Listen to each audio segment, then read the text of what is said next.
নমস্কাৰ, মই গকুলে সপোন 24 লাইভলৈ স্বাগতম জনাইছোঁ। এতিয়া এটা গুৰুত্বপূৰ্ণ খবৰলৈ। এই মুহূৰ্তত এটা বিগ ব্ৰেকিং নিউজ। অৰুণোদয় আঁচনিৰ পৰা কাৰ নাম কৰ্তন হ'ব সবিশেষ জনাম এই ভিডিঅ'টোৰ জৰিয়তে।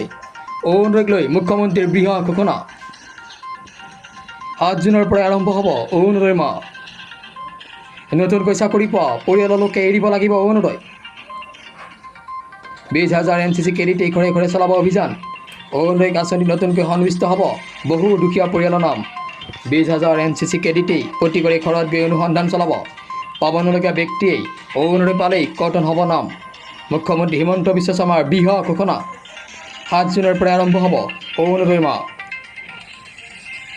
নতুনকৈ চাকৰি পোৱা পৰিয়ালৰ লোকে এৰিব লাগিব অৰুণোদয়।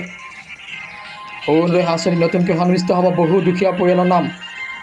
অৰুণোদয়ক লৈ মুখ্যমন্ত্ৰীৰ বৃহৎ ঘোষণা। 20,000 NCC কেডেটেই প্ৰতিঘৰে ঘৰত গৈ অনুসন্ধান চলাব। পাব নলগীয়া ব্যক্তি অৰুণোদয় পালেই কৰ্তন হ'ব নাম। গতিকে এনেধৰণৰ বাতৰি পাই থাকিবৰ বাবে যদি বৰ্তমান মোৰ চেনেলটো ছাবস্ক্ৰাইব কৰা নাই প্লিজ চেনেলটো ছাবস্ক্ৰাইব কৰি ল'ব। ধন্যবাদ।